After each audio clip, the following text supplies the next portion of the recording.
सभी को अस्सलाम वालेकुम दोस्तों आज जो वीडियो होने वाली है वो वीडियो होने वाली है असदुद्दीन ओवैसी साहब की। और भारत वर्ष 9 में असदुद्दीन ओवैसी साहब अपना इंटरव्यू देते हुए नज़र आ रहे हैं, जिसमें कि असदुद्दीन ओवैसी साहब से पूछा गया यूसीसी कानून जिस तरीके से आ रहा है हिंदुस्तान में, उसको लेकर असदुद्दीन ओवैसी साहब से जो सवाल करे हैं उनके जवाब बेबाकी से देते हुए नज़र आ रहे हैं।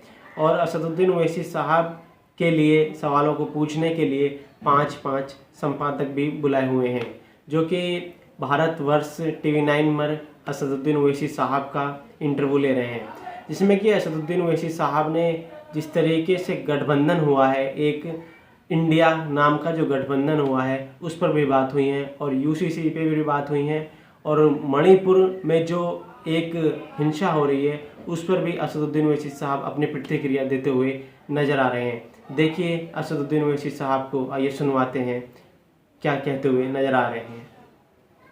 अब एक विषय है ओवैसी साहब जिस पर हर कोई आपका रिएक्शन, हर कोई ये जानना चाहता है कि आपका व्यू पॉइंट क्या है, वो है यूसीसी, यूनिफॉर्म सिविल कोड।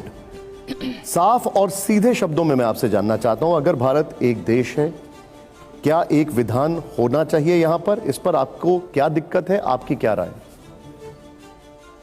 देश के प्रधानमंत्री ने भोपाल में जाकर कहा था कि एक घर में 2 कानून कैसे, यही कहा था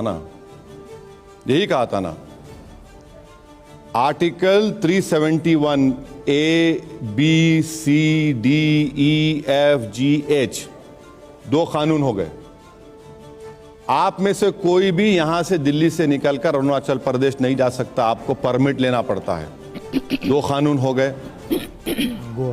मैं बहैसियत मुसलमान हिंदू अनडिवाइडेड फैमिली के टैक्स रिबेट मुझे नहीं मिलते क्योंकि मैं हिंदू नहीं हूं, 2 कानून हो गए। चौथी बात यह है कि ये देश विभिन्नताओं पर बना हुआ है, हम अपने प्लुरलिज्म को सेलिब्रेट करते, उसको हेट नहीं करते। 5वीं बात यह है कि एक घर में 2 कानून कैसे, देश के प्रधानमंत्री आपको दूसरी तरफ लेके चले गए। सीआरपीसी का हमने कितने बार अमेंडमेंट किया, आईपीसी का कितने बार अमेंडमेंट किया।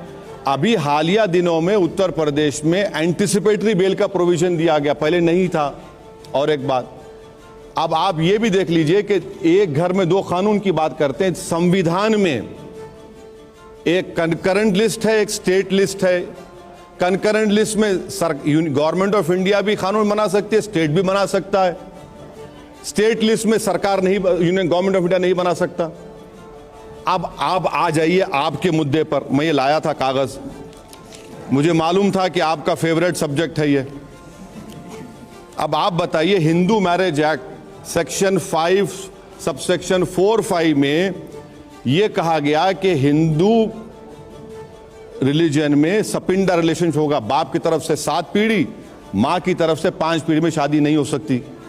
मगर उसमें आपने एक एक्सेप्शन का अवॉर्ड कर दिया, अगर कस्टम और यूसेज है तो। 2 कानून हो गए। फिर आपने सेक्शन 7 हिंदू मैरिज एक्ट में कह दिया कि हिंदू रस्म रिवाज से शादी होगी, अगर कस्टम है तो कस्टम से भी हो जाएगी। फिर आपने सेक्शन 2 में शेड्यूल्ड ट्राइब्स को हिंदू मैरिज एक्ट से एग्जाम दे दिया, 2 कानून हो गए। फिर आपने तमिलनाडु में Hindu marriage act, Tamil Nadu amendment act 1967 में यह कहा कि सूय मर्यादाई और सितरुतुराती में वहां अलग होगी, 2 कानून हो गए। हिंदू सक्सेशन एक्ट में आपने 2 कानून पैदा कर दिए। अच्छा, section 6 devolution of interest HUF का जिक्र मैंने कर दिया। फिर आपने हिंदू माइनॉरिटी गार्डियनशिप एक्ट में आपने 2 कानून बना दिए। फिर आपने सिखों के लिए आनंद मैरिज एक्ट 2012 में बनाया, उसमें 2 कानून बन गए।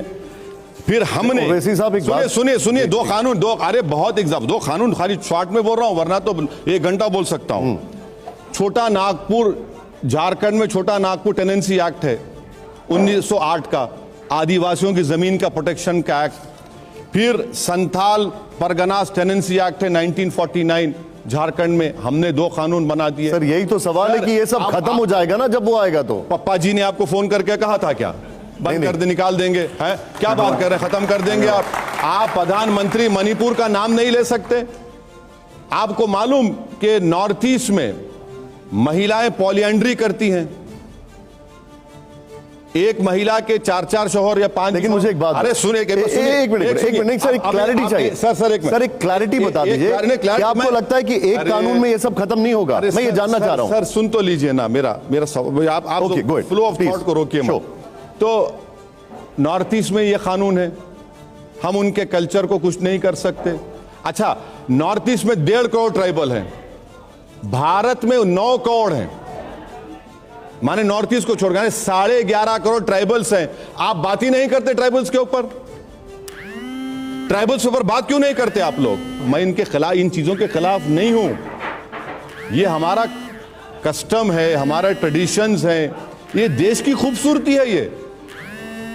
अच्छा, आप बोलेंगे कि नहीं, एक कानून है, स्पेशल मैरिज एक्ट है, जुवेनाइल जस्टिस एक्ट है, इंडियन सक्सेशन एक्ट है, जो अपने रिलीजन के रिचुअल्स के मुताबिक कुछ चीज नहीं करना चाह रहा तो स्पेशल मैरिज एक्ट कर लीजिए। नहीं, लेकिन मुझे एक बात, जुवेनाइल जस्टिस एक्ट कर लीजिए। ओवैसी साहब एक मिनट, आप तो कानून के जानकार भी नहीं, जानकार मुझे नहीं, एक चीज बताइए, एक मिनट सर, जानकार नहीं हूं जितना मोदी जी जानते हैं। एक मिनट, मुझे एक बात बताइए, क्या यूसीसी का यही फायदा नहीं होगा कि इतने सारे जो अलग अलग कानून है वो सब खत्म हो जाएंगे? क्या ये यूसीसी का फायदा नहीं होगा कि अलग अलग जगह जो अलग अलग डुप्लीकेशंस हैं या अलग अलग चीजें हैं कॉन्ट्राडिक्टरी, वो खत्म हो जाएंगी? मैं आपसे पूछ रहा हूं ये सवाल। ये हरगिज नहीं होगा। आपने बड़े मोदी ने कह दिया, प्रधानमंत्री ने, एक घर में 2 कानून, तो छोटे मोदी बिहार ने कह दिया कि ट्राइबल्स को निकाल देंगे हम इनसे, इनको एग्जाम कर दो।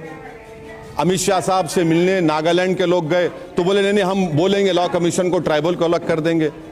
निशाने अब किसका है? यहां पर निशाना सिर्फ मुसलमान को बनाया जा रहा है। और याद रखिए, अगर आप ऐसा कोई कानून बनाएंगे जो सिर्फ मुसलमानों को टारगेट करेगा तो वो फंडामेंटल राइट का पूरा वायलेशन होगा। आर्टिकल 14 का वायलेशन होगा, इक्वालिटी का। आर्टिकल 21 लाइफ का वायलेशन होगा। आर्टिकल 15 का वायलेशन होगा। डिस्क्रिमिनेशन कर रहे हैं आप। मेरा सवाल है ये, आदिवासियों का आपने जिक्र किया, क्या उसके लिए ग्रुप ऑफ मिनिस्टर्स नहीं बनाया गया है? क्या लॉ कमीशन उसके लिए सुझाव नहीं मान रहा है? ऑफिशियल तौर पर किरण रिजिजू को बनाया गया है। अगर ऑफिशियली अनाउंस करिए, नोटिफिकेशन जारी करिए, हम भी जाएंगे उसमें। अनऑफिशियल बनाया, मैं देखा हूं, पढ़ा हूं, it is an unofficial group of ministers group है वो। लेकिन लॉ कमीशन तो हर एक से सुझाव मांग रहा है सर। अच्छा, लॉ कमीशन होता है ना, लॉ कमीशन 21वां लॉ कमीशन में जस्टिस चौहान ने बात कही कि अगर यूनिफॉर्मिटी के नाम पर अगर किसी को थोपा जाएगा तो भारत की टेरिटोरियल इंटीग्रिटी को थ्रेट होगा। अब आप सुनिए, अगर हम ये बात बोलते तो बोले ओवैसी दंगे कराना चाहता है, ओवैसी देशद्रोही है। चौहान साहब ने कहा, और चौहान साहब ने पैराग्राफ नंबर 2.92 उनकी रिपोर्ट पढ़िए, जिसमें जाकर उन्होंने कहा कि the least polygamy is among the Indian Muslims. Least polygamy 2.92 paragraph. अब एक लॉ कमीशन एक बात कहता है तो मोदी जी को यह दिखा कि भाई ये तो मेरे स्क्रिप्ट के मुताबिक नहीं लिखा है, तो उन्होंने कहा कि अब और एक को बिठाते हैं, और वो ये ओपिनियन दो बोल रहे। कम से कम 21वां लॉ कमीशन तो एक वर्किंग पेपर दिया था, अब लॉ कमीशन भिजा रहे हैं, सब भिजा रहे हैं। आपने क्या सजेशन दिया है लॉ कमीशन को? यही जितने बातें हमने आपसे कही हैं, हमने उनसे यह भी कहा है कि भाई साहब, हम अपने कानून के मुताबिक, अपने कुरान और सुन्नत के मुताबिक अपनी जिंदगी गुजारना चाहते हैं। मैं तो आपको आप ये देखिए, आप ये नहीं कह सकते कि ये समुदाय का अच्छा है तो मैं इस पर थोप दूंगा। तो जिस तरीके से आपने देखा इसमें कि असदुद्दीन ओवैसी साहब किस तरीके से अपने बेबाकी से इंटरव्यू देते हुए नज़र आ रहे हैं, जिसमें कि 5 संपादक हैं जिनके बीच में असदुद्दीन ओवैसी साहब ने ये इंटरव्यू दिया। इसमें असदुद्दीन ओवैसी साहब ने यूसीसी बिल को लेकर पूरी तरीके से खोल के बता दिया कि यूसीसी में क्या होने वाला है। दोस्तों, हमारे वीडियो को लाइक करें और कमेंट करें और चैनल को सब्सक्राइब कर लें। मिलते हैं अगले वीडियो में। अस्सलाम वालेकुम।